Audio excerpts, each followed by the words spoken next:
सर्वप्रथम मी सगळ्यांना नम्र निवेदन माझं आहे की आपले कृपा करून म्यूट ठेवा आणि त्याच्याशिवाय आपल्याला हे सादरीकरण बरोबर ऐकता येणार नाही, त्याचा आस्वाद घेता येणार नाही. आणि दुसरी महत्वाची माझी विनंती आहे, कृपा करून ही गोष्ट जरा गंभीरपणे घ्यावी की आज ज्या विषयावर मी आपल्या पुढे सादरीकरण करणार आहे त्या क्षेत्रातला मी कुठलाही अधिकारी ज्ञाता व्यक्ती नाही. केवळ आवड म्हणून मी या विषयावर माझे मत व्यक्त करणार आहे. एक प्रकारे हे अधिकाराचं माझ्या क्षमतेचं म्हणजे पलीकडे जाऊन बोलण्यासारखं झालेलं आहे. तरी माझ्याकडून जर काही चुका झाल्यात तर मला कृपा करून नम्रपणे माझी विनंती आहे की आपण मला माफ करा. आपल्या घरातला एक सदस्य समजून माझे विचार आपण आज ऐकून घ्यावेत. आजचा विषय जो आहे तो प्रार्थना हा आहे. सामान्यपणे प्रार्थना ही आपल्या अंतरात्म्याची एक साध असते, एक हाक असते. अत्यंत जाणीवपूर्वक खूप मनापासून जेव्हा आपण ईश्वराचं स्मरण करतो त्याला सामान्यपणे आपण प्रार्थना म्हणतो. मग या प्रार्थनेचं महत्व काय आहे तर याच्यावरच एक संस्कृत श्लोक आहे, प्रार्थना किमर्थम. त्याच्यात तो कवी असं म्हणतो, तज्जनम तानी कर्माणी तदायुष्वन्मनो वचः नृणाम येणे हो विश्वात्मा सेव्यते हरिरीश्वरा. की तोच जन्म माझा सफल झाला, तीच कृती योग्य झाली, ते जीवन यशस्वी झालं, ते मन माझं शुद्ध राहिलं आणि ती वाणी माझी उपयुक्त झाली की जी परमेश्वराच्या या विश्व निर्मात्याच्या स्मरणाकरता मी वापरली आहे. सामान्यपणे आपण जेव्हा परमेश्वराशी एकरूप होतो, तादात्म्य पावतो, आपल्यामध्ये परमेश्वराला पाहण्याची आपल्याला जेव्हा प्रेरणा मिळते त्यानंतर आपल्या अंतरात्म्याची जी साध असते ना ती खरी प्रार्थना असते. मग या प्रार्थनेची गरज काय आहे याचं जरा सुरुवातीला आपण थोडं विवेचन करूया आणि त्यानंतर मी वेगवेगळ्या प्रकारच्या महत्वाच्या ज्या प्रार्थना आहेत आपल्या सनातन धर्मातल्या त्यातल्या काही निवडक प्रार्थनांबद्दल सांगणार आहे. सर्वच प्रार्थनांचा आणि सर्वच प्रार्थनांचा संपूर्णपणे यामध्ये मला समावेश करता येणार नाही, ही माझी मर्यादा आपण कृपा करून लक्षात घ्या. आपल्या देशाचे माजी राष्ट्रपती आणि एक महान तत्वज्ञ राधाकृष्णन यांनी एक खूप सुंदर पुस्तक दिलं आहे, the present crisis of faith. आपल्यापैकी प्रत्येकाने वाचायला पाहिजे. त्याचं मराठी अनुवाद सुद्धा उपलब्ध आहे. त्याच्यात त्यांनी काही महत्वाच्या आपल्या आजच्या समकालीन जगातल्या समस्यांकडे लक्ष वेधलं आहे आणि या सर्व समस्या श्रद्धेच्या अभावातून, एका सद्भावनेच्या अभावातून निर्माण झाल्या आहेत असं त्यांचं मत आहे. या कोणत्या समस्या आहेत की आज आपल्यापाशी संपत्ती आहे पण अशांती आहे, आपल्यापाशी सामर्थ्य आहे पण आपण अत्यंत स्वार्थी झालो, आपण आत्ममग्न झालो. आपल्याला स्वतःशिवाय आपल्या अवती राहणारे लोक, आपल्या परिसरातले, आपल्या कुटुंबातले, आपल्या समाजातले, त्यांच्या चिंता, विवंचना, अडचणी दिसतच नाही. आपण एक प्रकारे अत्यंत क्रूर झालो आहोत कारण आपण लोकांच्या भावनांची, लोकांच्या अपेक्षांची सहजपणे हत्या करायला लागलोय. आपण आपल्यातली दयाळू बुद्धी, कृपाळू बुद्धी नष्ट झाली आहे कारण आपण आपल्या समाजातल्या प्राणी मात्रांवर, अपंग आणि असहाय्य लोकांवर अपेक्षित सहाय्याची वर्षाव करू शकत नाही आणि आपला कोणावरही विश्वास राहिला नाही. माझा आप्त मित्र, सहकारी, सहचर कोणीही माझ्याकरता काही करणार नाही अशाच प्रकारच्या भावनेने आपण केवळ स्वतः करता जगायला लागलो आहे. मग या अशा अशांत जगामध्ये आपल्याला सुख शांती खऱ्या अर्थाने मिळू शकते का याचं उत्तर राधाकृष्णन यांनी नाही असं दिलंय. त्यांचं असं म्हणणं आहे की आपण या आजच्या जगामध्ये भौतिक प्रगती मोठ्या वेगाने केलेली आहे. अनेक प्रकारच्या भौतिक सुखसंपदा, आनंद आपल्याला सहजपणे उपलब्ध आहे. आपल्या पूर्वजांनी ज्या गोष्टींची कदाचित कल्पनाही केली नसेल अशा अनेक गोष्टी आज आपल्याला खूप चांगल्या प्रकारे उपलब्ध झाल्या आहेत. मग त्या भोजनाकरता असतील, जगण्याकरता असतील, वाहतुकीकरता असतील, चांगल्या प्रकारच्या सुविधा असतील, अनेक प्रकारची भौतिक सुख, सुविधा, आनंद देणाऱ्या वस्तू, मनोरंजनाच्या वस्तू आणि प्रगतीच्या संधी यांचा जर आपण विचार केला तर आपण आपल्या पूर्वजांपेक्षा, आपल्या काही गेल्या पिढींपेक्षा अधिकच यशस्वी आणि सुखी आहोत असंच म्हणता येईल. आपली प्रगती होत आहे याच्याबद्दल कोणाच्याही मनात संशय असायला कामा नये. एक समाज म्हणून, सभ्यता म्हणून, संस्कृती म्हणून आपण प्रगतीच्या वरच्या शिखराकडेच चाललो आहोत. परंतु एक गोष्ट मात्र त्याच्यामध्ये अभावानेच दिसून येत आहे की ही प्रगती जी आहे ती जेवढी भौतिक आहे त्याबरोबरच तेवढी आत्मिक अधोगती सुद्धा आहे. या गोष्टीची आपल्याला खरोखर आवश्यकता असते. सामान्यपणे जेव्हा आपल्यावर आपदा येतात तेव्हा आपल्याला या भौतिक सुखाचा कंटाळा वाटायला लागतो, असं वाटायला लागतं की याच्यात काही आनंद नाही. त्यावेळेला ज्या गोष्टीची प्रकर्षाने गरज भासते ती असते शांती, शांतता. आणि तीच नेमकी आपल्याला मिळत नाही. मिळण्याकरता साधनं असतात, परंतु आनंद मात्र नसतो.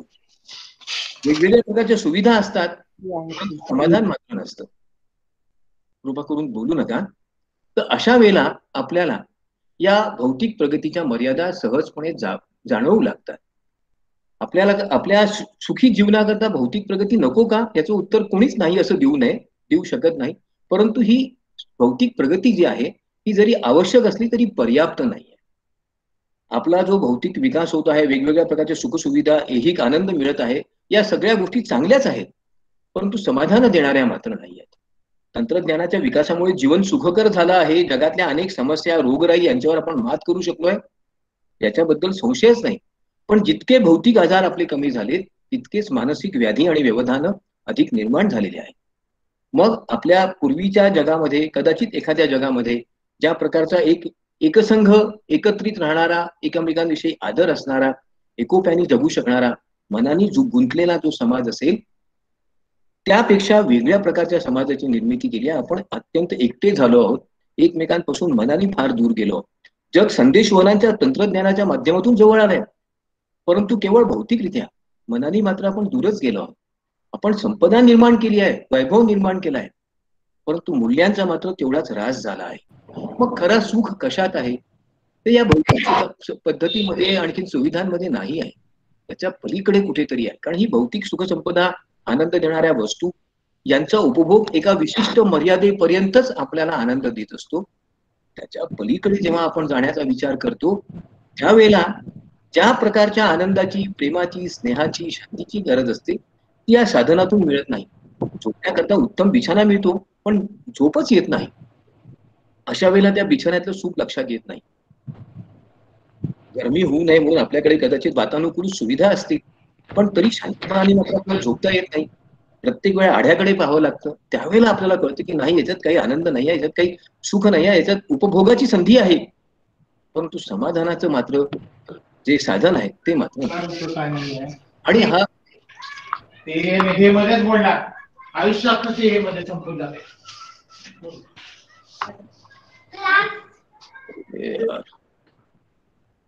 आणि हा सर्व जो ह्या ज्या सर्व समस्या आहेत, त्या मुख्यत्वे करून आपल्या जीवनशैलीशी संबंधित आहे. इंग्रजीमध्ये याच्याकरता एक शब्द वापरला जातो, हेडॉनिक प्लेजर, म्हणजे भौतिक सुखांचा अत्यंत अतिरेक. त्यामुळे आपण आत्मकेंद्रित वृत्तीची निर्मिती झालेली आहे. इच्छा पूर्ण होतात, परत नवीन इच्छा निर्माण होतात. त्या पूर्ण करण्याकरता, आनंद मिळवण्याकरता परत प्रयत्न करतो, परत मेहनत करतो. त्या इच्छा पूर्ण झाल्या की परत नवीन इच्छा निर्माण होतात. इच्छा पूर्तीचं हे चक्र सतत चालूच राहतं. आणि अखेर या इच्छा आणि वासनांच्या पलीकडे जाऊन असणारं जे खरं जग आहे, त्याचा आपल्याला परिचय होत नाही. सुखी जीवन हे अत्यंत दुर्मिळ स्वप्न झालेलं आहे. सतत ताणतणाव, कारण जे काही मिळालं आहे त्यापेक्षा आणखीन काहीतरी हवं, आणखीन काहीतरी हवं, अशी जी आपली एक प्रकारची लोभी वृत्ती आहे, त्याच्यामध्ये काही कमीच. मला कुठेतरी थांबायला पाहिजे, कुठेतरी माझ्या आत्म्याला, मनाला समाधान मिळेल, तिथे माझं जीवन चांगलं सुख करू शकेल, अशा प्रकारची भावना आपल्यामध्ये नाही. जे मिळालं आहे ते कमीच आहे, आणखीन थोडं, आणखीन थोडं, अशी जी आपली वृत्ती होत चालली आहे, त्यामुळे सुखाच्या या शोधामध्ये साधनांचा विपुलता होत आहे, त्याबरोबर संकटांची देखील विपुलता होत आहे. मूल्यांचा मोठा ऱ्हास होत आहे. कारण मग हे सर्व सुख मिळवण्याकरता कशाचा तरी त्याग करावा लागतो, कशाचा तरी बळी द्यावा लागतो. सतत होणारी स्पर्धा, जटिल समाज व्यवस्था, यामुळे मग आपण आपल्या अनेक चांगल्या मूल्यांना, चांगल्या गोष्टींचा त्याग तात्पुरता करावा लागत आहे असं समजून मनाची समजूत घालतो. परंतु हा त्याग एकदा केला की तो कायमच करावा लागतो. कारण उपभोग हा अनियंत्रित आहे, अमर्याद आहे. उपभोगानी, इच्छेनी कधीच कोणाचं समाधान होत नाही, इच्छापूर्तीने कोणाचं समाधान होत नाही. कबीरदासांनी म्हणूनच म्हटलंय, माया मरी न मनमरा, मरमर गया शरीर, आशा तृष्णा ना मरी, कह गए दास कबीर. कारण आशा तृष्णा कधी संपत नाही. जेवढी सुख मिळाली त्यामुळे तात्कालिकच समाधान मिळतं, पलीकडे जावंच लागतं. आणि म्हणून मग याचा परिणाम काय झालाय, एक मूल्यहीन अशा प्रकारची समाज व्यवस्था निर्माण झाली. अनेकांना असं वाटतं धर्माचा ऱ्हास झाल्यामुळे कदाचित अशी व्यवस्था निर्माण झाली आहे. काहींना श्रद्धेचा विकास, नाश झाल्यामुळे अशा प्रकारची समाजात परिस्थिती आली असं वाटतं. काहींना मूल्यह्रास झाल्यामुळे अशा प्रकारची परिस्थिती आल्यासारखं वाटतं. काहींना वाटतं की आदर्शच राहिले नाही समाजापुढे म्हणून असं झालंय. काहींना आपल्याला या समाजात आधार देणारी एक चांगली व्यवस्था नाही, परस्पर विरोधी कल्पना समाजात आहेत, स्वतःबद्दलचा अनाठायी आत्मविश्वास आणि आत्माभिमान, गर्व यामुळे या समस्या झाल्या आहेत. व्यक्तित्ववादी समाज व्यवस्थेमुळे आपण या समस्या निर्माण केल्या, अशी अनेक कारणं आपल्याला देता येतात. बृहदकारण्य उपनिषदामध्ये याचं नेमकं विवेचन केलं आहे. उपनिषदातला हा एक मंत्र, त्याचा तुम्हाला मी अर्थ सांगणार आहे. तो असं म्हणतो की आपण जो विचार आपल्या मनात ठेवतो त्यातूनच आपल्या कल्पना निर्माण होतात. ज्या आपल्या कल्पना आपल्या मनात निर्माण होतात त्यातून आपली इच्छा जागृत होते. जशी आपली इच्छा असते तशी आपली कृती असते, आणि जशी आपली कृती असते तसंच आपली नियती असते. समाजाची, व्यक्तीची नियती ही काही रविवारी घडवलेली नसते. ती आपल्या कृतीतून, आपल्या वृत्तीतून, आपल्या विचारातून निर्माण होते. जर सकारात्मक विचारांचीच निर्मिती होणार नसेल तर समाजात सकारात्मक प्रगती होण्याची संभावना कमी कमी होत जाते. म्हणून या नवीन जीवनशैलीने काही समस्या आपल्या पुढे मांडलेल्या आहेत. या समस्या कोणत्या आहेत? एक तर वाढता ताणतणाव. आपल्याकडे कितीतरी लोक असे असतील की ज्यांना रात्री झोपेची गोळी घेतल्याशिवाय शांत सुखकर झोपच येत नाही. अनेक सुखसंपदा वैभवाची रेलचेल असेल तरी देखील झोप नावाची साधी गोष्ट का येत नाही? आपल्याला सतत अपयशाची भीती का वाटते? आपण या जगात एकटे आहोत, आपल्या मदतीला कोणी नाही, अशा प्रकारची एक विचित्र भावना आपल्या मनाला का छळते? कशाही पासून आपल्याला समाधान न मिळता असं असमाधानाची वृत्ती का निर्माण होते? एकटेपणा, अस्वस्थता आणि कोणावरही विश्वास न ठेवण्याची आपली वृत्ती का वाढत आहे? याचं कारण ज्या गोष्टींमुळे विश्वासाचा, श्रद्धेचा हा आधार तयार होतो त्या मूलभूत गोष्टींनाच आपण कदाचित विसरलो आहोत. बहुतेक वेळा आपण भिंतीवरच हात मारतो आहे आणि आपल्याला वाटतं तिथे दरवाजा निर्माण होईल. असं होत नाही. ज्या दरवाजावर थाप मारायला पाहिजे तो दरवाजा श्रद्धेचा आहे. नेमका तो दरवाजा कुठे आहे हे आपण विसरलो आहे. आपण भिंतींनाच दरवाजा समजायला लागलो आहे आणि त्यामुळे हे मोठं संकट निर्माण झालं आहे. या नवीन जीवनशैलीची काही आव्हानं सुद्धा आहेत. एक नवीन प्रकारची संस्कृती आपल्या समाजामध्ये, आपल्या देशामध्ये सर्वत्र वाढत आहे. उपभोग, चंगळवाद आणि यामध्ये खूप आनंद आहे, याकरता आपण प्रयत्न केला पाहिजे, अशा प्रकारचं तत्वज्ञान. उपभोगाशिवाय विकास होणार नाही, उपभोगाशिवाय समृद्धी येणार नाही. जेवढा भौतिक विकास होईल, जेवढा इहवादी विचार वाढेल तेवढाच आनंद आपल्याला मिळणार आहे. अशा प्रकारचा विचार आपल्या समाजात जसा जसा बोकाळत आहे त्याबरोबर एक विचित्र वृत्ती आपल्यामध्ये येत आहे. प्रत्येक गोष्टीचा उपभोग घ्या आणि तिला फेकून द्या. मग ते आई वडील असतील, समाजातील मोठ्या व्यक्ती असतील, वेगवेगळी साधन सुविधा असतील, समाजाची व्यवस्था असेल, शासन असेल, या सगळ्यांकडे आपण इतक्या स्वार्थी वृत्तीने पाहायला लागलो. आपण प्रत्येक गोष्टीची किंमत करायला शिकलो आहे, पण तिचं मूल्य मात्र आपल्याला लक्षातच येत नाहीये. आणि म्हणून आपल्या पुढे अनेक समस्या निर्माण झाल्या आहेत. आपल्या पुढची जी खरी समस्या आहे ना, ती आपण आपल्या प्रार्थना विसरलो आहोत, श्रद्धेचा आधार विसरलो असं नाही, तर या प्रार्थना योग्य प्रकारे करण्याच्या पद्धती आपण विसरलो आहोत. या प्रार्थनांचं आपण मोठं अवमूल्यन केलंय. या प्रत्येक प्रार्थनेतून आपण एक याचना, एक लक्षात घ्या, प्रार्थना आणि याचना यांच्यामध्ये फरक आहे. याचना भिकारी मागतो, भिकारी करतो. प्रार्थना हा भक्त करत असतो. याच्या अर्थ एक तुम्हाला उदाहरण सांगतो. एकदा एका साधूला असं वाटलं की आपल्या आश्रमात राहणाऱ्या शिष्यांकरता चांगली सुविधा नाही, म्हणून आपण राजाकडे जावं. तो साधू राजाकडे गेला. तेव्हा त्यांनी पाहिलं राजा सुद्धा देवापुढे काहीतरी मागत होता. मग राजाने साधूला विचारलं, का हो महाराज, कसे आलात आपण? तो म्हणे, काही नाही, माझं चुकलं. अरे, तू सुद्धा माझ्यासारखाच जर याचना करीत असशील तर ज्याच्याकडे तू याचना करतो त्याच्याचकडे मला जायला पाहिजे होतं. आपण शब्दांना लक्षात ठेवलाय. आपल्याला अनेक मंत्र येत असतील, आपल्याला अनेक स्तोत्र पाठ असतील, पण त्यांचा अर्थ लक्षात येतो आहे का? एक साधी प्रार्थना मला माहिती आहे.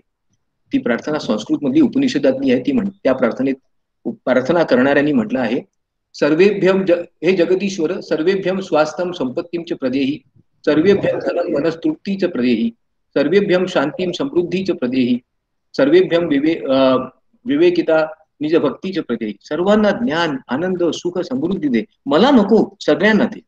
कारण मी एकटा समाधानी आणि सुखी झालो आणि माझ्या अवतीभोवती जर सर्व अशांत, असंतुष्ट लोकांचा जर जमाव असेल तर मला त्या सुखाचा आनंद आणि उपभोग घेता येईल का? किती साधा प्रश्न आहे. परंतु हा प्रश्न जोपर्यंत आपण सोडवत नाही तोपर्यंत आपल्या या प्रार्थनांना फारसा अर्थ राहणार नाही. मग प्रार्थना म्हणजे काय?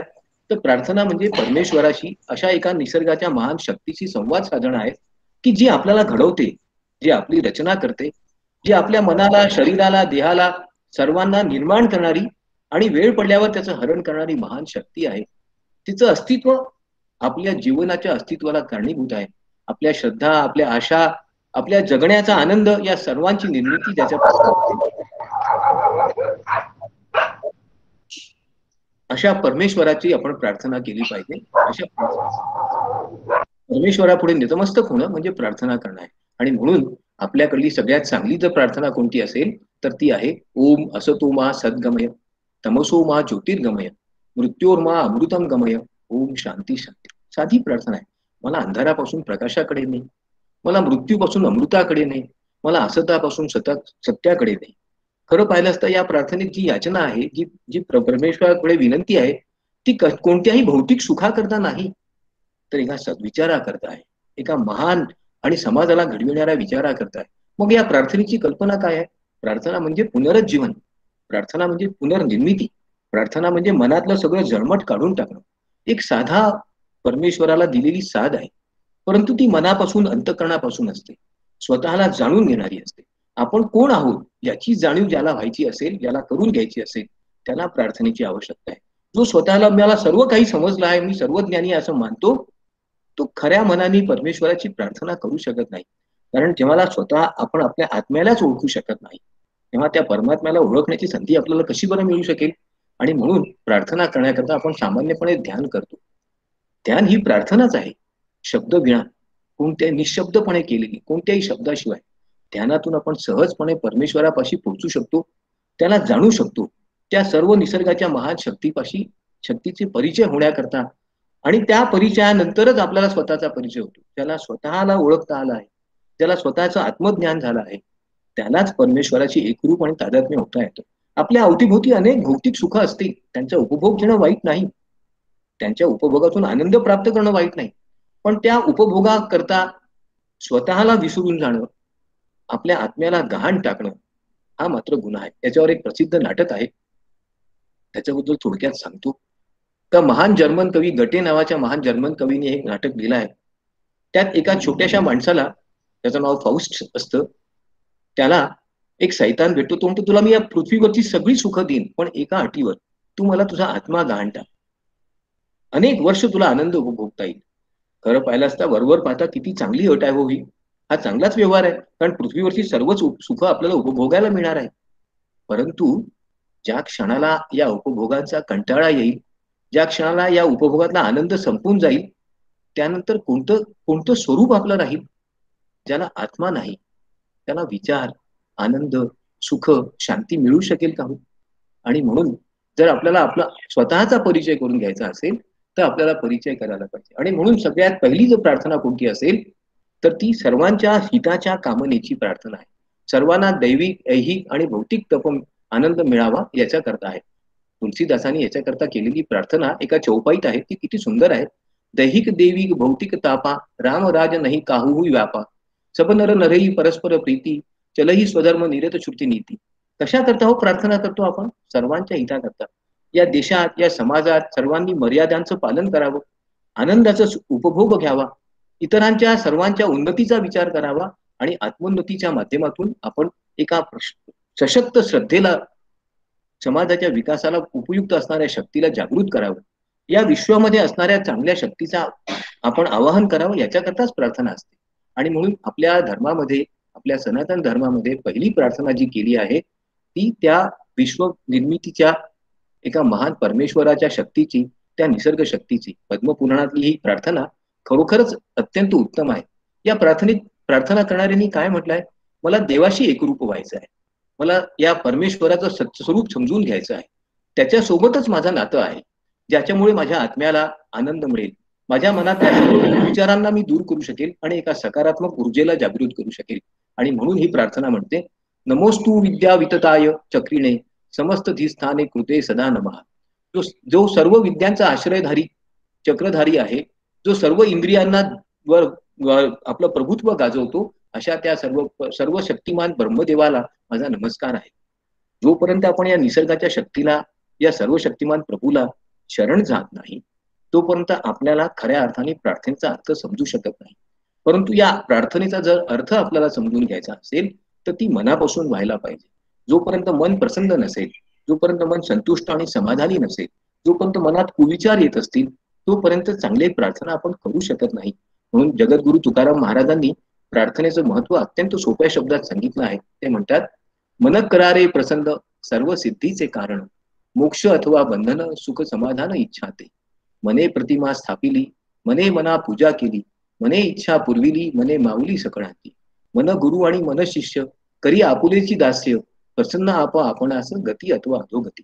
साधक वाचक पंडित श्रोते ऐका मात, नाही अनुदैवत तुका म्हणे दुसरे. खरं आहे हो, आपल्या मनासारखं दुसरं काहीच नाही. जो मनावर स्वामित्व गाजवेल, जो मनाला समजून घेईल, तोच परमेश्वराला समजू शकतो. आपल्या मनात आपण जोपर्यंत मनाचे गुलाम होतो, तोपर्यंत या सर्व ऐहिक दैहिक सुखांबद्दल आपल्या मनातली कामना कधीच पूर्ण होत नाही. एक लक्षात घ्या, मनाने आपल्या कितीही इच्छा पुरवल्या, पण जर आपण त्याचे गुलाम असू, जर आपण त्याचं दास्यत्व स्वीकारलं असेल, तर आपण मनावर नियंत्रण ठेवू शकत नाही. आणि ज्याचं मनावर नियंत्रण नाही, त्याचं भावनांवर नियंत्रण राहत नाही. त्याचं भावनांवर नियंत्रण, त्याचं कृतीवर नियंत्रण राहत नाही. आणि म्हणून जर आपल्या कृतींमध्ये, आपल्या विचारांमध्ये एकरूपता यायची असेल, आपल्याला मनोनिग्रह करायचा असेल, तर आधी मनाला प्रसन्न केलं पाहिजे, मनाची प्रार्थना केली पाहिजे. त्याची तुम्हाला एक छोटीशी गोष्ट मला सांगायची आहे. एका बेटावर 3 साधी माणसं राहत होती. त्यांना परमेश्वराचं चिंतन करायचं होतं आणि म्हणून ते दररोज देवाची प्रार्थना करायचे. एक दिवस त्या बेटावर एक विद्वान साधू आला. तो त्यांना म्हणाला, अरे, तुम्ही अशा पद्धतीने देवाची पूजा करता? ही काही खरी पूजा नाही. तुम्हाला खऱ्या पूजेचा अर्थ आणि पद्धती माहीतच नाही. तो साधू एका जहाजातून आला होता. साधूंनी त्यांना उपदेश केला. ते त्याच्याबद्दल कृतज्ञता व्यक्त करू लागले आणि नंतर तो साधू आपल्या जहाजात बसून पुढे जायला निघाला. त्यावेळेला त्यांनी आश्चर्याने पाहिलं की ते लोक पाण्यावर चालत येत होते. साधूला मोठं आश्चर्य वाटलं. त्यांनी त्यांना थांबवून विचारलं, हो कसं काय? म्हणजे महाराज, तुम्ही दिलेला उपदेश विसरलोय, पण आम्ही आमच्या जुन्याच पद्धतीने पण श्रद्धेने प्रार्थना करत आहोत. त्याच्या मनात श्रद्धा असेल, त्याची प्रार्थना कोणत्याही शब्दात असेल, कोणत्याही स्वरूपात असेल, तरी ती साध परमेश्वरापर्यंत पोहोचते. एका विशिष्ट पद्धतीने विशिष्ट कर्मकांडांचा स्वीकार करूनच प्रार्थना केली पाहिजे असा आग्रह काही उचित नाही. प्रार्थना ही अंतःकरणाची पूजा आहे. ही मनापासून केलेली पूजा आहे. प्रार्थना ही कोणत्याही प्रकारच्या वस्तूची, कोणत्याही प्रकारच्या भौतिक स्वरूपातल्या पद्धतीची आणि मूर्तीची पूजा नाहीये. प्रार्थना ही प्रत्यक्षात मन आणि परमेश्वर, आत्मा आणि परमात्मा यांच्यात एकरूपता आहे. आणि म्हणून या आत्म्याची प्रार्थना आपल्या धर्मात खूप सोप्या शब्दात सांगितलेली आहे. ही प्रार्थना दिव्याची आहे. कशा करता हो? ही प्रार्थना आपल्याला अंधकारापासून सकारात्मक ऊर्जेकडे, प्रकाशाकडे नेणारी आहे. ही प्रार्थना आपल्या मनातले सगळे संशय, सगळे वाईट विचार दूर करण्याकरता. ही प्रार्थना आपल्या मनाला शक्ती देण्याकरता आहे. ही प्रार्थना आपल्या सद्विचारांना जागृत करण्याकरता आहे, आपल्या आत्म्याला उन्नत करण्याकरता आहे. ही प्रार्थना आपल्यापैकी बहुतेक सगळेच लोक कदाचित सकाळी किंवा संध्याकाळी करत असतील. शुभम करोति कल्याणम आरोग्यम धनसंपदा शत्रुबुद्धी विनाशाय दीपकाय नमोस्तुते. दीपो ज्योती परब्रह्मो दीपो ज्योतिर्जनादना दीपो हरति मे पापम संध्या दीपम नमोस्तुते. साधी प्रार्थना आहे, प्रकाशाची प्रार्थना आहे, ऊर्जेची प्रार्थना आहे. पण कशा करता? आपल्या मनातला सर्व अंधकार, वाईट विचार निघून जावा, आपल्या मनाला तेजस्वी करावं. त्याच्यामुळे आपल्याकडून चांगल्या कृती होतील. आणि म्हणून प्रार्थना काय याचा अर्थ एका सोप्या पद्धतीने सांगता येईल. आपल्यापैकी अनेकांकडे 4 चाकांचं एखादं वाहन असेल. बरेच वेळा हे वाहन चालविताना ते सुरळीत चालावं म्हणून आपण त्याला एक स्टेपनी, एक जोड चाक लावून ठेवतो. कशा करता? की अडचण आली की एखादं चाक पंक्चर झाल्यानंतर ते बदलून त्याला ते जोडचाक लावता यावं. प्रार्थना अशा प्रकारचं जोडचाक नाही आहे. प्रार्थना हे गाडीतलं स्टिअरिंग व्हील आहे. जोपर्यंत स्टिअरिंग व्हील बरोबर चालेल, तोपर्यंतच गाडी बरोबर चालते. आणि तसंच जोपर्यंत आपलं मन बरोबर चालेल, मनाला योग्य दिशा आणि विचारांचा एक आधार असेल, तोपर्यंतच माणसाची कृती चांगल्या प्रकारे होते. प्रार्थनेतून शक्ती मिळते, एक प्रकारची ऊर्जा आणि हे वरदान प्राप्त होतं. परमेश्वराबरोबरच एकरूप होण्याची शक्ती मिळत नाही, तर ज्या काही वाईट प्रवृत्ती आपल्या अवतीभोवती आहेत, आपल्या आतमध्ये आहेत, त्यांच्याशी संघर्ष करायची प्रचंड ऊर्जा आणि शक्ती आपल्याला मिळते. बरीच वेळा आपण मनाने खचतो. आपल्याला वाटतं आता माझ्याकडून काहीच होणार नाही, मला काहीच शक्य नाही, मी आता हरलो आहे.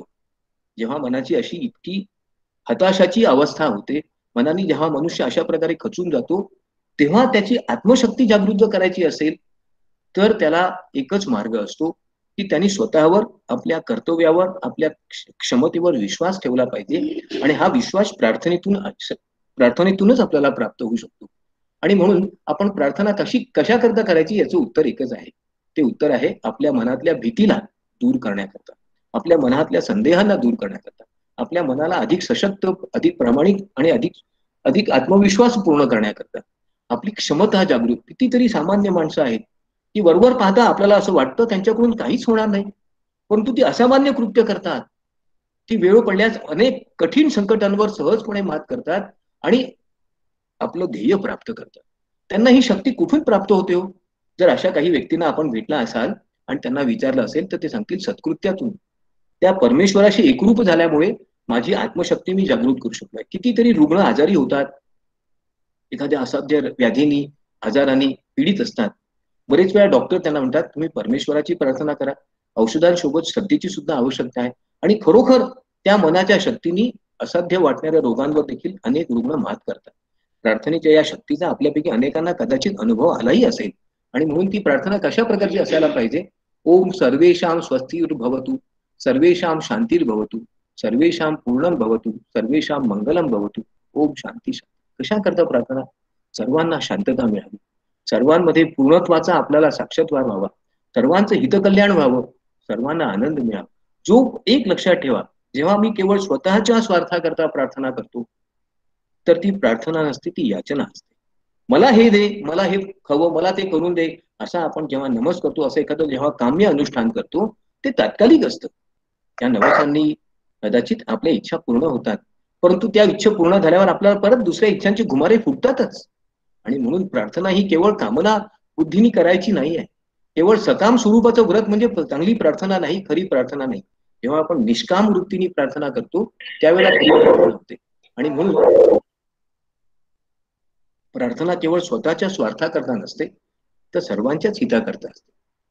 कारण प्रार्थना हा काही शेवटला मार्ग नाही आहे, शेवटलं साधन नाही, तर सतत आपलं संरक्षण करण्याकरता आपल्या भोवती असणारं एक अदृश्य परंतु महान असं आपल्या आत्मिक शक्तीचं कवच आहे. तुम्हाला याची एक गोष्ट सांगतो. कधी कधी प्रार्थना लोक किती काम्य वृत्तीने करतात. एकदा एक युद्ध चालू होतं. त्यावेळेला त्या शहरातल्या एका स्त्रीने देवाची प्रार्थना केली की देवा बॉम्ब पडू दे, पण बाजूच्या शहरात माझं रक्षण करण्याकरता तू मला मदत कर, परंतु इतरांचं अहित करून. अशा प्रार्थना सहसा सफल होत नाही. जेव्हा मी माझ्या हिताकरता लोकांचं वाईट व्हावं अशी इच्छा ठेवतो आणि प्रार्थना करतो, परमेश्वर साधारणपणे अशा प्रार्थनांना साथ देत नाही. मग आपल्याला प्रश्न पडतो, अरे मी तर एवढी प्रार्थना केली पण सफल का झाली नाही? कारण आपला हेतू योग्य नव्हता, आपला हेतू प्रामाणिक नव्हता.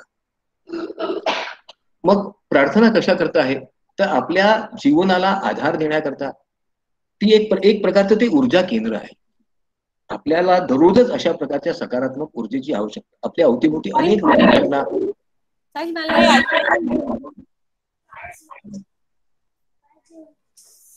मला ऐकू काय येत नाही. आपल्या अवतीभोवती अनेक, कृपा करून बोलू नका, आपल्या भोवती अनेक वाईट घटना घडत असतात. अनेक चांगल्या लोकांना अपयश येतं, अनेक वाईट लोकांना यश प्राप्त होतं. मग आपल्या मनात एक प्रश्न येतो, त्यांनी इतकी वाईट कामं केली तरी तो यशस्वी झाला, मग मी चांगलं काम का करावं?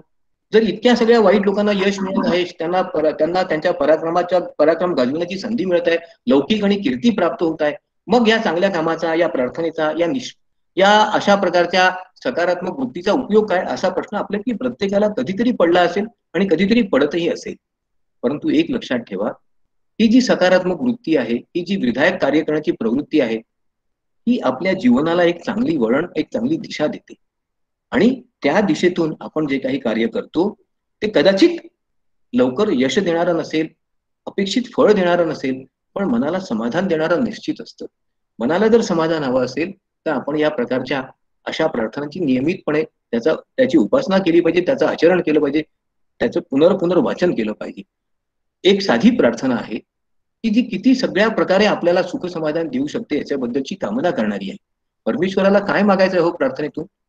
काले वर्ष तू पर्जन्य पृथ्वी सस्य शालिनी, देशोयम क्षोभरहित, प्रजा संतुच निर्मया, अपुत्र पुत्रिण संतु, पुत्रिण संतु पौत्रिण, अधना सदना संतु, जीवेत शरदशतम. या समाजामध्ये काळ चांगला येऊ दे, नियमितपणे या पृथ्वीला धनधान्याने समृद्ध करू दे, योग्य वेळी पाऊस पडू दे, खूप मोठ्या प्रमाणात पीक मिळू दे, ज्याच्यामुळे जनतेतला क्षोभ नष्ट होईल, सर्वांना आनंद मिळू शकेल. जे अपुत्र आहेत त्यांना पुत्र लाभ होऊ दे, त्यांच्या घरी आनंद मिळू दे, सर्वांना आनंद मिळण्याकरता, सर्वांना शांतता आणि दीर्घायुष्य मिळण्याकरता मी कामना करतो. ही प्रार्थना माझ्या स्वार्थाकरता नाहीये. ही प्रार्थना ज्यांनी रचली आहे तो म्हणतो अशाच प्रार्थनांमधून समाजात शांतता निर्माण होते. आपल्या धर्मातली ही प्रार्थना शांती मंत्र म्हणून ओळखली जाते. या प्रार्थनेची शक्ती काय आहे? तर आपल्या मनाची अंतर्गत शक्ती जी आहे, एक लक्षात ठेवा, 3 प्रकारची शक्ती असते. एक आपल्या पदामुळे, आपल्या पदवीमुळे, समाजात ज्या प्रकारे लोक आपल्याला ओळखतात त्यामुळे जी आपल्याला शक्ती मिळते, जे जे आपल्याला सामर्थ्य मिळतं. परंतु जोपर्यंत ते पद, तो अधिकार असतो तोपर्यंतच ते कायम असतं. काही वेळा आपल्याला वंश परंपरागत पद्धतीने काही धनसंपत्ती मिळाली असेल, त्याहीमुळे आपल्याला शक्ती मिळते, पण तीही फार काळ टिकत नाही. आपली खरी संपदा, खरी शक्ती जर कोणती असेल तर ज्या प्रकारची कार्य आपण केली असतील, ज्या प्रकारची समाजात आपल्याला मान्यता मिळाली असेल, ज्या प्रकारचा लौकिक, ज्या प्रकारचा आपल्याबद्दल समाजात आदरभाव निर्माण झाला असेल, ती आपली खरी शक्ती असते. मग ही सत्कृत्यातून मिळालेली जी शक्ती आहे, ही जी चांगल्या विचारातून मिळालेली शक्ती आहे, ती जर आपली खरी अंतर्गत आणि आत्मिक शक्ती असेल तर तिचा विकास करण्याकरता आपल्याला प्रार्थना केली पाहिजे. त्यातून आपल्या आत्म्याचं प्रतिबिंब तर दिसतंच, पण आपल्या अंतरात्म्याचा आवाज लोकांना ऐकू येतो. जेव्हा आपण इतरांच्या भलाईचा विचार करतो, इतरांच्या हिताचा विचार करतो, प्रत्येकाच्याच मनात आपल्याबद्दल कुठेतरी आदराची भावना निर्माण होते. एक चांगलं कृत्य करण्याची प्रचंड उर्मी निर्माण होते. कितीतरी लोक स्वतःचा स्वार्थ त्यागून इतरांच्या हिताकरता अडचणी सहन करून, ज्याला आपण लष्करच्या भाजण्याकरता प्रयत्न करणं म्हणतो, तशा प्रकारचे प्रयत्न करतात. ते काही वाईट काम करतात का हो? आपल्या समाजातील कितीतरी चांगल्या व्यक्ती अशा असतील की ज्यांनी इस्पितळांची निर्मिती केली असेल, अनेक गरीब लोकांना, युवकांना मदत केली असेल, निराधारांना आधार दिला असेल. ते कशा करता करतात? त्यातूनच त्यांच्या आत्मशक्तीचा त्यांना परिचय होतो. आणि जेव्हा आत्मशक्तीचा हा परिचय होतो त्याच वेळेला माणसाला त्याचं खरं मनुष्यत्व कळत असतं. आणि म्हणून ऋग्वेदातली ही प्रार्थना फार महत्वाची आहे. अनो भरद्वा क्रतवो यंतु विश्वता, या संपूर्ण विश्वातून माझ्याकडे चांगले विचार येऊ दे, असे विचार येऊ दे ज्याच्यामुळे माझ्यातली सकारात्मक ऊर्जा जागृत होईल, मी इतर सर्वांचं कल्याण करण्याकरता कार्य करेल. खरोखर ही प्रार्थना किती महत्वाची आहे. मग ही जी आपण प्रार्थना करतो त्याच्यामुळे आपल्या मनाला एक विशिष्ट प्रकारची शक्ती मिळते. आपण एका श्रद्धेने, निष्ठेने कार्य करू शकतो. आपण पाहिलं असेल की कितीतरी लोक कोणत्याही प्रकारच्या स्वार्थाशिवाय समाजाच्या वास्तविक हिताकरता कार्य करतात. असे अनेक डॉक्टर्स आपल्या परिचयाचे असतील की जे रुग्णांना मदत करण्याकरता वेळ, काळ आणि पैशाची पर्वा करत नाही. असे अनेक चांगले कार्यकर्ते असतील, संस्था चालक असतील की जे इतरांच्या हिताकरता या संस्थांची स्थापना करतात. त्यामधून खऱ्या अर्थाने सत्याची, प्रामाणिकपणाची आणि स्वार्थशून्य वृत्तीने केलेल्या सेवेचा परिचय होतो. जोपर्यंत अशा प्रकारच्या स्वार्थशून्य वृत्तीने आपण समाजाची सेवा करण्याचा प्रण करतो, त्यावेळेला आपल्या आत्म्याची खरी प्रार्थना, आपली खरी श्रद्धा याचा लोकांना परिचय होतो. आणि म्हणून देवीची प्रार्थना करताना एका प्रार्थनाकारांनी म्हटलं आहे, सर्व मंगल्य मांगल्ये शिवे सर्वार्थ साधिके.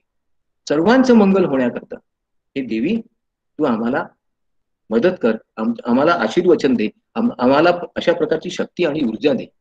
मग ज्या ज्या माणसाचा या श्रद्धेवर विश्वास असतो, या प्रार्थनेवर विश्वास असतो, तो खऱ्या अर्थाने प्रगतीच्या मार्गावर पुढे जातो.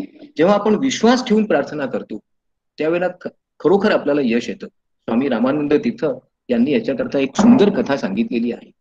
एकदा एका गावामध्ये पाऊस पडत नव्हता. सर्व लोक देवाची प्रार्थना करत होते. कोणीतरी सांगितलं की टेकडीवर जे महादेवाचं मंदिर आहे तिथे जाऊन जर आपण अभिषेक केला तर तात्काळ पाऊस पडेल. सर्व लोक दुधाची गंज घेऊन, भांडी घेऊन निघाली अभिषेका करता. एक माणूस मात्र छत्री घेऊन निघाला.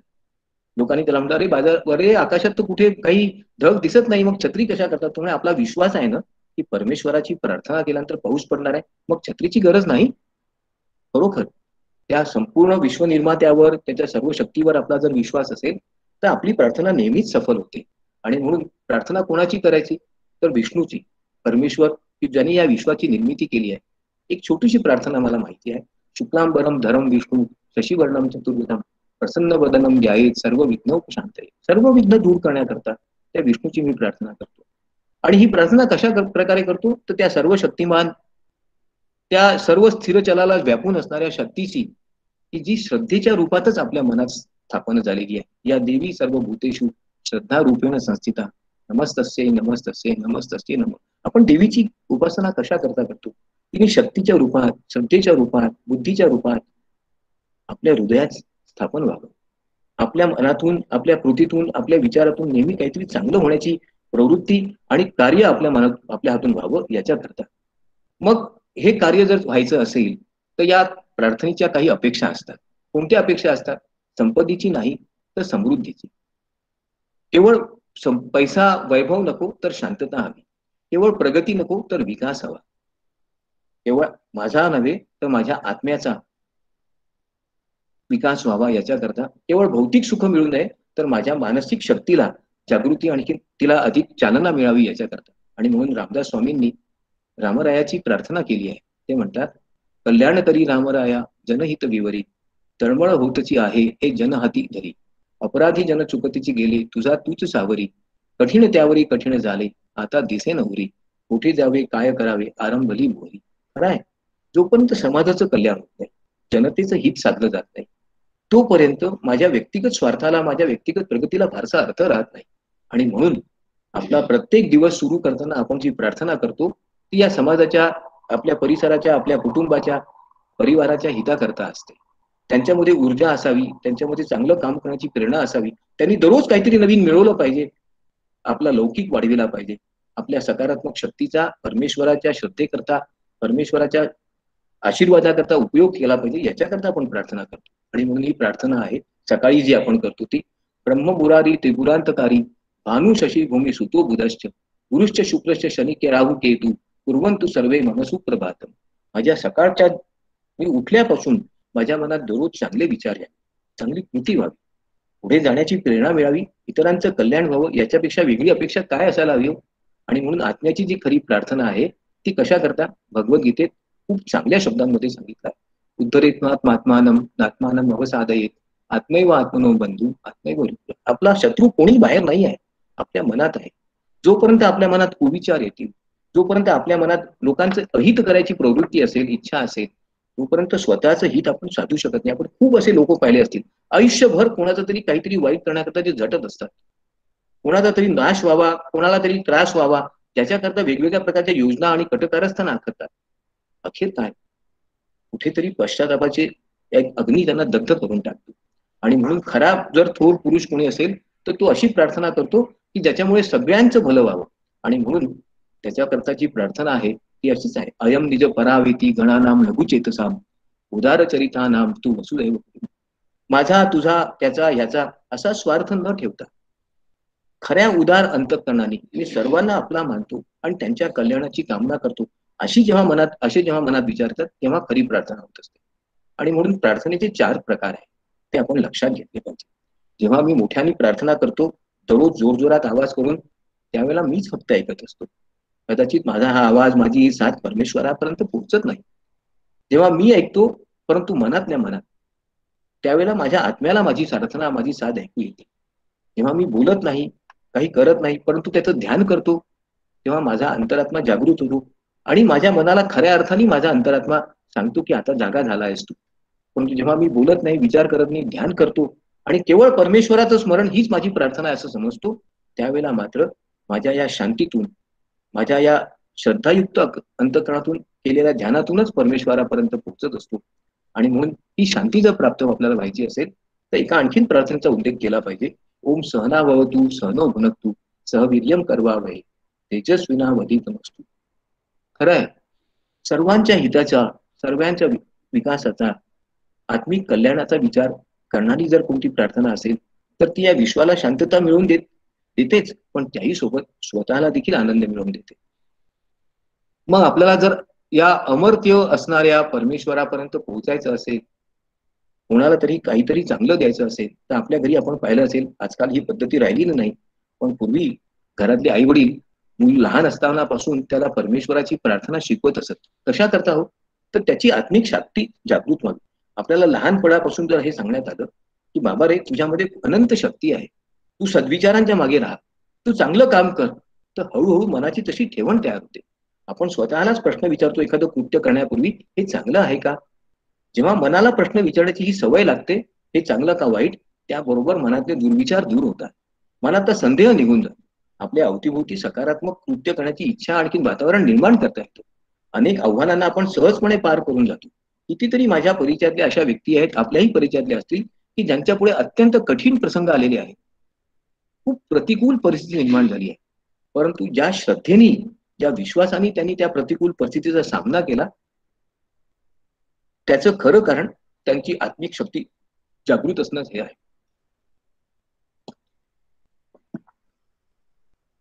आणि म्हणून संशयित वृत्तीने जो वागतो, ज्याच्या मनात संदेह आहे, असा मनुष्य कधी सहसा यशस्वी होत नाही. संशयात्मा विनश्यती. आणि म्हणून एक श्लोक आहे, लक्षात घ्या, भगवद्गीतेतला, असंशयम महाबाहो मनो दुर्निग्रहम चलम अभ्यासेन तू कौंतेय वैराग्येन च गृह्यते. जोपर्यंत निसंदेह मनाने तू प्रयत्न करणार नाहीस, चंचलता असेल, मनात अस्थिरता असेल, अपयशाची भीती असेल, तोपर्यंत यश मिळू शकत नाही. अपयशाची ही भीती दूर करण्याकरता, आपला आत्मविश्वास जागृत करण्याकरता आपल्याला प्रार्थनेची नितांत आवश्यकता असते. मग खरी जी प्रार्थना आहे ना, ती नेहमीच इतरांचं हित करणारी असते. प्रत्येकाच्या आपल्या अवतीभोवतीच्या आपले आप्त, इष्ट, नातेवाईक, मित्र, सहकारी या सर्वांच्या आत्मिक उन्नती करता जी आपण प्रार्थना करतो, ती खऱ्या अर्थाने चांगली प्रार्थना आहे.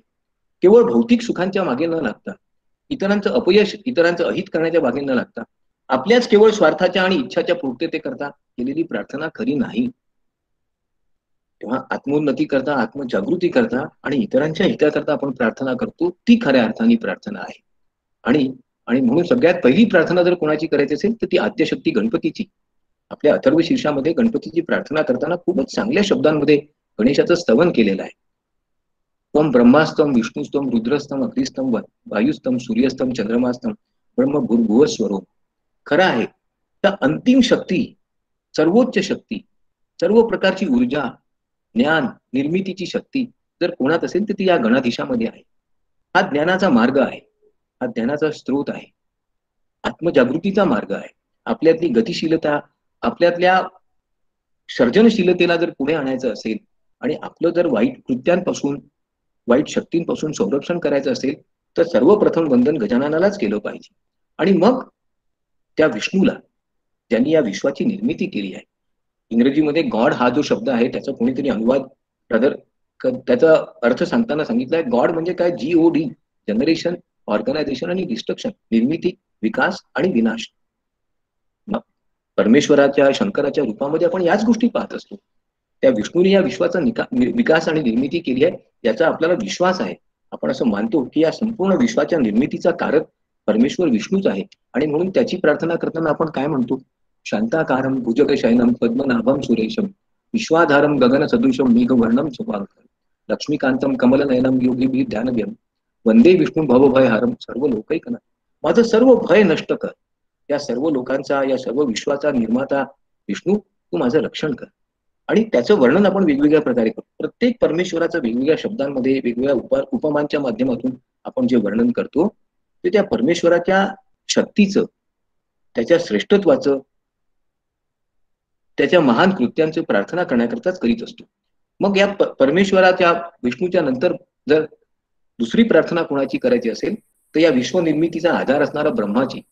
खरं पाहिलं असता आपल्याकडे ब्रह्माची प्रार्थना फारशी कली जात नाही, पण कृष्ण यजुर्वेदामध्ये ब्रह्माची प्रार्थना करताना असं म्हटलंय, ओम यंतु नद्यो वर्षंतु पर्जन्या सुप्पविला औषधयो भवंतु अन्नवताम उदनवताम अक्षिताम एषम राजा भूयासम उदनमो ब्रुवते परमेष्ठी एव एषा यदोदना परमामय वैनम श्रियम गमयती. सर्वत्र आनंद असू दे, सर्वांना पुरेसं अन्न मिळू दे, आपला उद्योग, आपली अर्थव्यवस्था, आपला समाज यांना गती मिळू दे, सर्व ठिकाणी समृद्धीचं वातावरण असू शकते. कशा करता?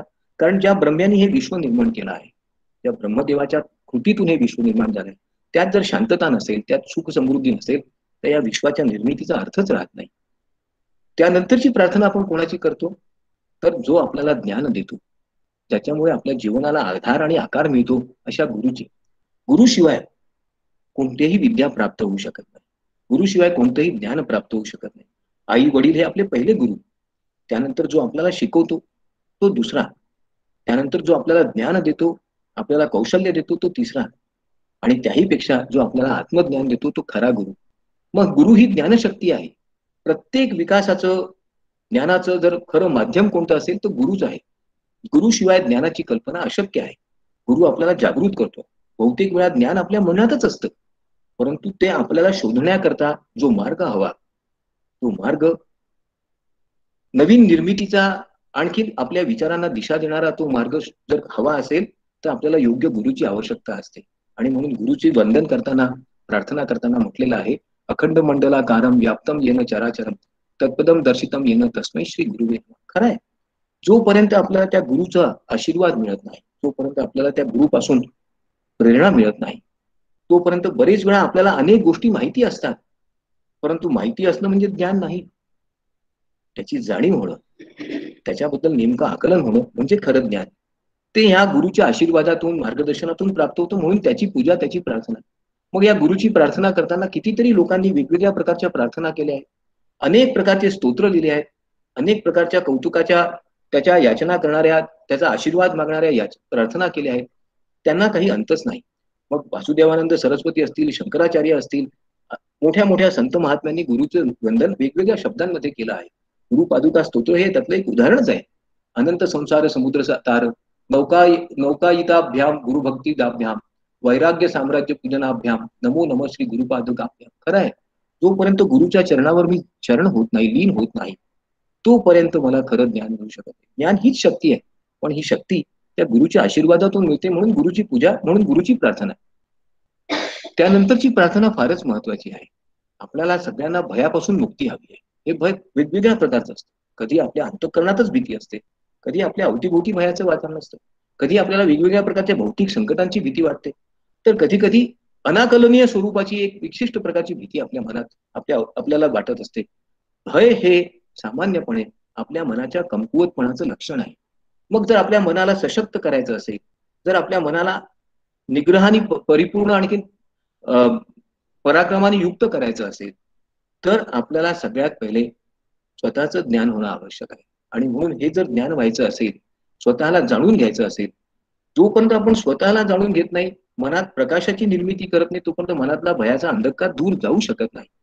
वाईट कृत्यांबद्दल असणारं आकर्षण दूर जाऊ शकत नाही. म्हणून जी प्रार्थना करायची आहे ती त्या परमेश्वराची. हा परमेश्वर कोण आहे हो? तो भय आणि शांती यांच्यामधला दुवा आहे. भयापासून जर शांतीकडे, आत्मविश्वासाकडे जायचं असेल तर प्रथम प्रार्थना परमेश्वराचीच करायला पाहिजे, की मला ऊर्जा दे, मला शक्ती दे, मला माझ्या मनातल्या कमकुवत प्रवृत्तींवर मात करण्याची शक्ती दे. आणि म्हणून आपली साधी प्रार्थना आहे, पूर्णमदः पूर्णमिदं पूर्णात् पूर्णमुदच्यते पूर्णस्य पूर्णमादाय पूर्णमेवावशिष्यते. खरं आहे की जोपर्यंत त्या परमेश्वरामध्ये मी एकरूप होत नाही, तोपर्यंत मला सगळ्या प्रकारच्या भौतिक देहवादी शक्तींची भीती वाटतेच. मला हे जमणार नाही, मला हे करता येणार नाही, माझ्याकडून हे होणार नाही, अशा प्रकारचं जे आत्मिक दौर्बल्य आहे हे सामान्यपणे या भयातून येतं. त्याच्यावर मात करण्याकरता त्या परमेश्वराची प्रार्थना. मग प्रार्थना आणखीन एका गोष्टी करतात, शांतते करतात. आपल्याला सगळ्यांना जोपर्यंत शांतता आणि आनंद मिळत नाही, तोपर्यंत आपण सगळे एकरूप होऊन एकाच दिशेने विचार करू शकत नाही, तोपर्यंत आपण पराक्रम आणि अनेक अद्भुतांची निर्मिती करू शकत नाही. आपल्याला अनेक वेळा वाटतं चमत्कार झाला, चमत्कार नसतो. चमत्कार कधीच होत नसतात. जी गोष्ट घडत असते ती आपल्या आत्मिक शक्तीचा परिचायकच फक्त असते, चमत्कार नसतो.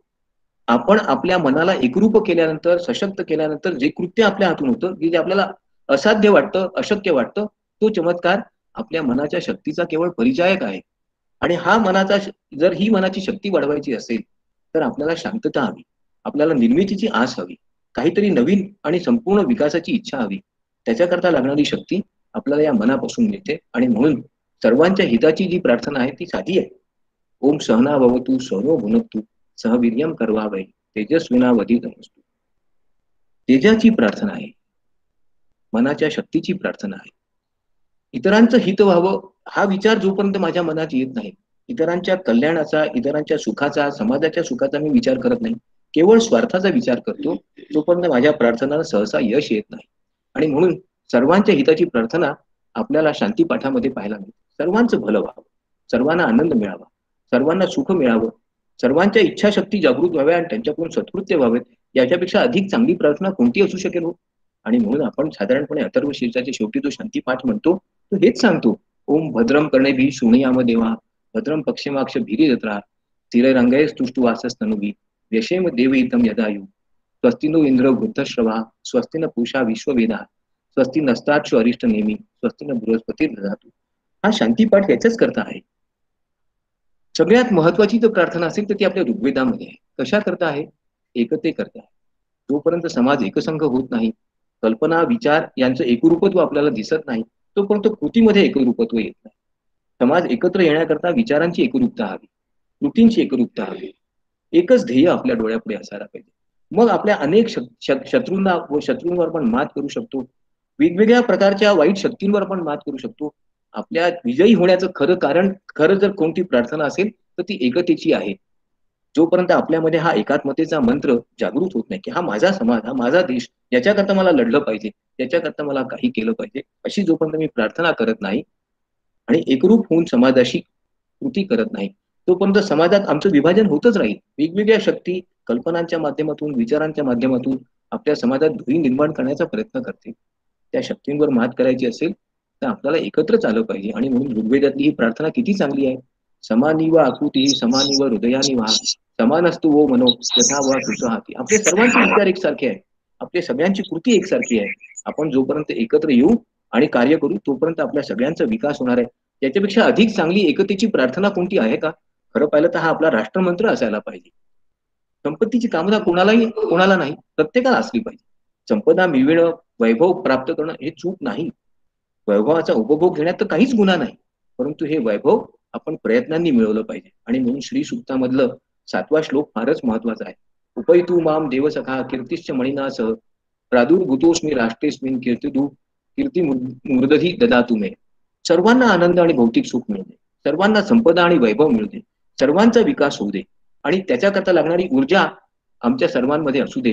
दारिद्र्य नष्ट करावं, दारिद्र्याचं दहन करावं, वाईटाचं दहन करावं, पापाचं दहन करावं, अलक्ष्मीला दूर जाण्याकरता आणि लक्ष्मीची स्थापना करण्याकरता केलेली ही प्रार्थना प्रत्येकाने दररोज म्हटली पाहिजे. इतकी उत्तम आहे. परंतु ही प्रार्थना लक्ष्मीची आहे, स्वार्थाची आणि लोभाची नाही, मोहाची नाही. ही प्रार्थना वैभवाची आहे, परंतु वैभव हे कल्याणातून निर्माण होत असतं, स्वार्थातून आणि मोहातून आणि लोभातून निर्माण होत नाही. सर्व काही मलाच मिळालं पाहिजे, सर्व संपत्ती माझ्याच पाशी असली पाहिजे, असं जेव्हा वाटतं तेव्हा लक्ष्मीची पूजा होत नाही. आणि असं जेव्हा वाटतं की जेव्हा ती लक्ष्मी स्थिरही राहत नाही. आणि म्हणून आपण या लोभवृत्तीवर मात केली पाहिजे, अशीच प्रार्थना केली पाहिजे. एक श्लोक आहे, प्रार्थनाच आहे ही, किती महत्वाची आहे. अतितृष्टान कर्तव्या तृष्टा नैव परित्यजेत शनैः शनैश्च भोक्तव्यम स्वयं वित्तम उपार्जितम. खरं आहे, फार मोह असणं चांगलं नाही. तहान प्रत्येकाला लागते आणि तहान भागविण्याकरता पाणी हवंच, परंतु तहान भागविण्याकरता जेवढं आवश्यक आहे तेवढंच पाणी हवं. जेवढी आपली तहान आहे त्याच्यापेक्षा खूप जास्त पाणी संग्रह करणं हे काही योग्य नाही. हळूहळू या भोगावर, या भोगवृत्तीवर आपण मात केला पाहिजे. वित्त प्राप्त केलं पाहिजे, पण ते केवळ हिता करता, लोभा करता नाही.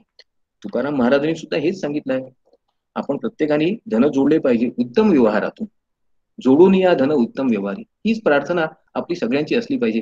जोपर्यंत अशा लोभवृत्तीचा आपण त्याग करत नाही तोपर्यंत शोषणाला आपण जन्म देत असतो.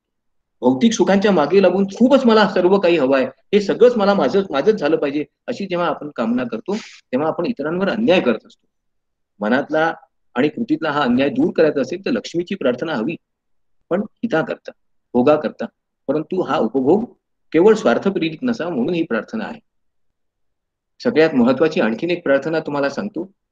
मला ही प्रार्थना मनापासून आवडते. याचं कारण असं आहे की आपल्या सगळ्यांच्या जीवनामध्ये जोपर्यंत शांती नसेल, ही शांती आपल्याला सर्व माध्यमातून मिळते हो. औषधं असतील, वनस्पती असतील, अन्न असेल, आपले व्यवहार असतील, त्या प्रत्येकातून आपल्याला शांती मिळते. जोपर्यंत यांचा आपण उचित उपभोग घेतो, जोपर्यंत याचा उपभोग घेताना हे माझं आहे परंतु माझ्यासोबत काही जाणार नाहीये, हे कायम माझ्यासोबत राहणार नाही, अशा भावनेने आपण काम करतो, त्यावेळेला जेव्हा उपभोग शून्य वृत्तीने आपण जेव्हा उपभोग घेतो तेव्हा खऱ्या अर्थाने त्याचा आपल्याला आनंद मिळत असतो. त्याच वेळेला आपल्याला शांतता मिळते. आणि म्हणून ही प्रार्थना आहे. ओम देवही शांती, अंतरिक्ष शांती, पृथ्वी शांती, आपस शांती, औषधय शांती, वनस्पतय शांती, विश्वे देवा शांती ब्रह्मा. सर्व शांती, सर्वांना आनंद, शांतता, शक्ती मिळू दे. वाईटाचा नाश करू दे, याच्याकरता शांती. तंत्रज्ञानाचा विकास झालाच पाहिजे, त्याच्याशिवाय समृद्धी येणार नाही. पण हे तंत्रज्ञान विनाशा करता नको, इतरांच्या हत्ये करता नको. आपण औषधांची निर्मिती केली पाहिजे, पण विषाणूंची नाही. हे जेव्हा आपल्याला कळेल तेव्हा आपल्याला या शांतीपाठाचा अर्थ कळेल. रामदास स्वामींनी याच्याकरता एक खूप सुंदर प्रार्थना रामाची केलेली आहे. आपल्यापैकी अनेकांनी ऐकली असेल, खूप वेळा वाचली पण असेल. कल्याण करी देवराया जनहित विवरी, तळमळ तळमळ होतच आहे हे जनहित धरी. अपराधी जन चुकतची गेले तुझा तूची सावरी, कठीण त्यावरी कठीण आले आता ना दिसे उरी. खोटे झाले काय करावे आरंभिली वो हरी, दास म्हणे आम्ही पावलो दयेसी नाही सारी. खरं आहे, आज आपल्या अवतीभोवती काय परिस्थिती आहे. आपण आज घरात कोंडल्या गेलेलो आहोत. समाजात एकमेकांकडे पाहताना आपल्या प्रत्येकाच्या मनात संदेह आहे. संबंध ठेवताना व्यवहार करताना आपल्या मनात भीती आहे. आपल्या परिसरात सर्वत्र रोगराईचं आणि भीतीचं दहशतीचं वातावरण निर्माण झालं आहे. हे कशामुळे निर्माण झालं आहे? या लोभी आणि स्वार्थी वृत्तीतून निर्माण झालं आहे. इतर देशांचा नाश होऊन माझ्या देशाचा विकास झाला पाहिजे अशा प्रकारच्या नालायक वृत्तीतून झाला आहे. त्याच्यावर जर मात करायची असेल तर ते देवरायाला सगळ्यांचं कल्याण करायची सद्बुद्धी द्यावी अशीच प्रार्थना आपल्याला करावी लागेल. थोर व्यक्ती ज्या असतात त्यांच्या प्रार्थनाच वेगळ्या असतात. शांतता, आनंद, समृद्धी, साहस, धैर्य, आत्मविश्वास आणि मूल्य निर्मिती करता या थोर व्यक्ती काम करतात. त्यांची प्रार्थना कशा करता असते? तो योग स्वरूप प्राप्त करण्याकरता, योगी होण्याकरता, भोगी होण्याकरता नाही. आणि म्हणून गीतेत श्रीकृष्णाने अर्जुनाला जो उपदेश केला आहे तो याच हेतूने केलेला आहे. त्यात भगवान कृष्ण म्हणतात श्रीकृष्णाला की बाबा रे, तू योगी होण्याकरता प्रयत्न कर, ज्ञान प्राप्त कर, उत्तम दर्जाची कृती कर, मूल्य निर्मितीचा प्रयत्न कर. जोपर्यंत तू असा प्रयत्न करशील तोपर्यंतच तू यशस्वी होशील, तोपर्यंत खऱ्या अर्थाने तुला योगरूप प्राप्त होईल. आपल्यापैकी प्रत्येकाला याची आवश्यकता आहे. आपण पाहिलं असेल की अनेक थोर पुरुषांवर चांगल्या वाईट संकटांचा नेहमीच मारा होत असतो. कधी कधी त्यांचा लौकिक वाढतो, कधी त्यांच्यावर टीका होते. पण असे थोर पुरुष यामुळे खचून जात नाहीत. त्यांच्यावर होणाऱ्या टीकेमुळे, त्यांच्या अपयशामुळे ते मागे पडत नाहीत, तर ते अधिक साहसाने प्रयत्न करतात. कारण त्यांची प्रार्थनाच मुळात ही श्रेष्ठत्वा करता असते, त्यांची कामनाच त्याच्या करता असते. आणि म्हणून एक श्लोक तुम्हाला सांगतो. उदेती सविता ताम्रस्ताम एवास्त मेतीच संपतोच विपत्तीच महता मी कुरु रूपता. उदय आणि अस्त प्रत्येकाच्या जीवनात आहे. दोन्ही काळात सूर्य लालच दिसतो. महापुरुषांना देखील सुख दुःख दोन्ही वेळात समानच वाटतं. त्यांची प्रार्थनाच मुळात इतरांच्या कल्याणाकरता आहे, जनहिताच्या विवरणाकरता आहे.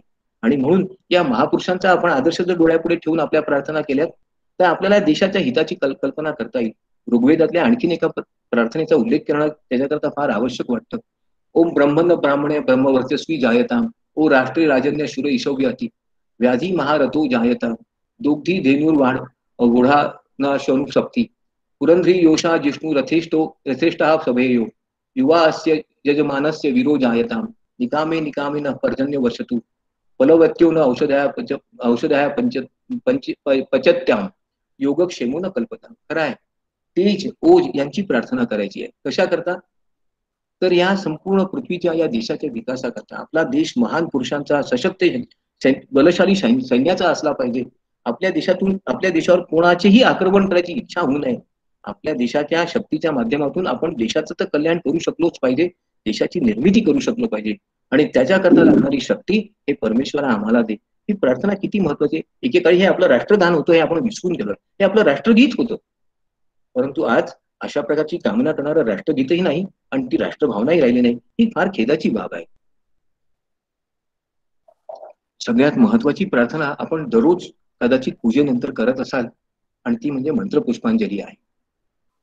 आपल्या सगळ्यांच्या वाचनात पठणात मंत्रपुष्पांजली दररोजच असते. पण कशा करता असते ही मंत्रपुष्पांजली? एकदा त्याचा अर्थ समजून घ्या. आपण या मंत्रपुष्पांजलीतून एका साम्राज्याची, एका महान राज्याची कामना करतो, जिथे सर्वत्र समृद्धी आणि आनंद आहे, जिथे सर्वांना विकासाची संधी आहे, जे साम्राज्य सातत्याने वाढत जाणार आहे, जे कधीच खचणार आणि थांबणार नाही आहे, ज्यात कृतिशीलता असेल, ज्यात सर्जनशीलता असेल, ज्यात ऊर्जा असेल आणि विकासाकरता सर्व नागरिक सहभागी होत असतील, अशा प्रकारच्या राज्याची अपेक्षा आपण मंत्रपुष्पांजलीच्या माध्यमातून परमेश्वराकडे करतो, प्रार्थना करतो. काही लोकांना अमरत्वाचा शोध घ्यायचा असतो, त्याच्याही करता ते परमेश्वराची प्रार्थना करतात. आपण नचिकेताची गोष्ट ऐकली असेल. अमरत्वाचा शोध घेण्याकरता नचिकेता जेव्हा यमाच्या दरबारात गेला, तेव्हा यम आणखीन नचिकेताच्या संवादातून त्याला जे सत्य कळलं ते फार महत्वाचं आहे की हे जीवन क्षणभंगूर आहे. इथे आलेला प्रत्येकाला कधीतरी जायचंच आहे. आणि म्हणून सत्याचा, आनंदाचा मार्ग जो निवडतो तोच अमर होत असतो. मार्कंडेयाच्या गोष्टीतून सुद्धा हीच गोष्ट आपल्याला लक्षात येते. मृत्यूच्या भीतीने जगणं सोडून देणं कोणालाही शक्य नाही. प्रत्येकाचा मृत्यू अटळ आहे. प्रत्येकाला या जगातून जायचं आहे. परंतु कृतीतून आपल्याला अमरत्व मिळू शकतं. त्याच्याकरता परमेश्वराची प्रार्थना करताय. आपण जो महामृत्युंजय मंत्र साधारणपणे दररोज म्हणतो त्याचा अर्थ तोच आहे, की आमच्या मनातली मृत्यूची ही भीती काढून टाक. हे भय, हा तणाव काढून टाक. आम्हाला आत्मविश्वासाने जगण्याची प्रेरणा दे. आम्ही प्रत्येक दुष्कृत्यावर, प्रत्येक वाईटावर मात करू शकू, कारण आमचा आत्मा अमर आहे, आमचा आत्मा मुक्त आहे. असं जेव्हा आपल्याला वाटतं, तेव्हा आपल्याला मृत्यूचं भय वाटत नाही. आणि म्हणून महामृत्युंजयाच्या मंत्राच्या माध्यमातून आपण प्रार्थना करतो, की हे परमेश्वरा, मला अमरत्व विचारांनी, कृतीने प्राप्त करून दे. जेव्हा सर्व काही संपतं, तेव्हा कुठल्याही गोष्टीची आशा अपेक्षा राहत नाही, जेव्हा आपल्याला सर्व मार्ग खुंटले असं वाटतं, तेव्हा आपण खऱ्या अर्थाने परमेश्वराची पूजा, प्रार्थना करतो. आपल्यापैकी अनेकांवर असे वाईट प्रसंग येतात, आपदा येतात, जेव्हा आपल्याला वाटतं आता मला कोणी वाचवू शकत नाही. त्यावेळेला एक मात्र असतोच, एक आधार असतोच. तो आधार म्हणजे आपला विश्वाचा निर्माता आहे, परमेश्वर आहे. आपण बरेच वेळा, इतर वेळा कधी देवाची पूजा करत नाही, कधी प्रार्थना करत नाही, आपल्याला तशी प्रेरणाही होत नाही, इच्छाही होत नाही. उलट आपण याच्यात काही अर्थ नाही अशाच प्रकारचं विधान बरेच वेळा करतो. असं कधी कोणाचं भलं झालंय का असं म्हणतो. परंतु खरोखर जेव्हा अशा संकटांचा परिचय होतो ना, त्यावेळेला आपल्याला जो आठवतो तो देवच असतो. कारण जेव्हा माणूस एकटा पडतो, जेव्हा त्याच्या आशा आकांक्षा संपून जातात, जेव्हा त्याला वाटतं मी पराभूत झालो आहे, मी आता विजय होऊ शकणार नाही, माझ्यावर आलेलं संकट कधी दूर होणार नाही, आता माझ्यापाशी कुठलाही मार्ग उरला नाही, त्यावेळेला एकच सगळ्यात उत्तम मार्ग असतो, मुक्तीचा मार्ग. त्याचं नाव आहे भज गोविंदम. शंकराचार्यांनी किती चांगल्या शब्दात सांगितलं आहे, भज गोविंदम भज गोविंदम भज गोविंदम मूढमते संप्राप्ते सन्निहिते करणे नाही नाही रक्षित. करा हो. जोपर्यंत आपला परमेश्वरावर विश्वास आहे, तोपर्यंत येणाऱ्या सर्व भौतिक आपदांवर आपण मात करू शकतो. कारण तो जी आपल्याला आत्मिक शक्ती देतो, ती फक्त प्रार्थनेतून प्राप्त होते. आणि ती प्रत्येक वाईटावर, प्रत्येक संकटावर मात करण्याकरता पर्याप्त असते. आपला असा अनेकांचा अनुभव आहे. मग खरं सत्य काय आहे, आपण एक सत्य जाणून घेतलं पाहिजे, की या प्रार्थना आपल्या आत्मिक उन्नती करताय, आत्म्याच्या अमरत्वा करताय. प्रत्येकाला मृत्यू जरी अटळ असला, तरी प्रत्येक जण आपल्या कृतीतून, आपल्या विचारातून, आपल्या चांगल्या कृत्यातून एक प्रकारचं अमरत्व प्राप्त करतोच. माणसाचा देह जरी गेला, तरी त्याचं नाव शिल्लक राहतं. आणि म्हणून या देहाच्या त्यागाबद्दल फारशी भीती न बाळगता त्या परमेश्वराला आपण गेलं पाहिजे. कारण त्यांनी जो आपल्याला मार्ग दाखवला आहे, तो फार महत्वाचा आहे. तो मुक्तीचा मार्ग आहे. गीतेमध्ये माणसाच्या मुक्तीचा मार्ग सांगताना भगवान म्हणतात, वांसांसी जीर्णानी यथा विहाय नवानी गृह्णाती नरोपराणी तथा शरीराणी विहाय जीर्णाय अन्यायाने संयाती नवानी. पुरानं जुनं वस्त्र आपण टाकून देतो आणि नवीन वस्त्र, जुना देहही टाकून देतो. आत्मा कधीच मरत नसतो. त्या आत्म्याच्या उन्नती करता परमेश्वरापाशी जाणं, त्या परमेश्वरापाशी जाण्याचा मार्ग शोधणं म्हणजे खरी प्रार्थना आहे. ती जर आपल्याला साधली, तर निश्चितपणे आपली प्रार्थना, आपलं जीवन यशस्वी झालं असंच म्हणता येईल. आणि म्हणून ज्ञानेश्वर माऊलींनी किती सुंदर शब्दात सांगितलंय हो आपल्याला, व्यवसाय दान काय मागितलंय, की सर्वांचं भलं होऊ दे, सर्वांना जे जे हवं ते ते मिळू दे, त्यांच्या सगळ्यांच्या हिताचा, कल्याणाचा विचार प्रत्येकाच्या मनात येऊ दे.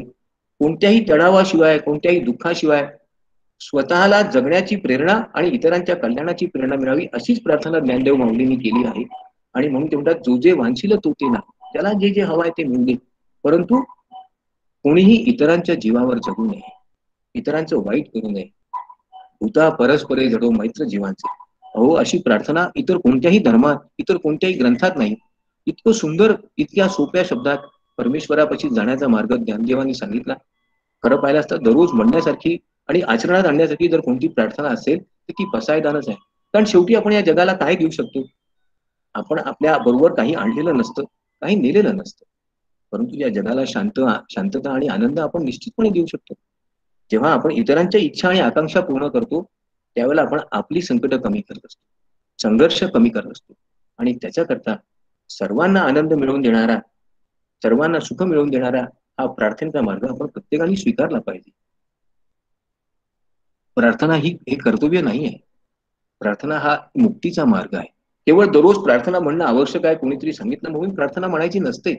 अशा प्रकारे यंत्रवत केलेल्या प्रार्थनेतून कोणताही अर्थ, कोणतीही अभिव्यक्ती व्यक्त होत नाही, कोणत्याही आशा आकांक्षा पूर्ण होत नाही आणि मनाला शांतताही मिळत नाही.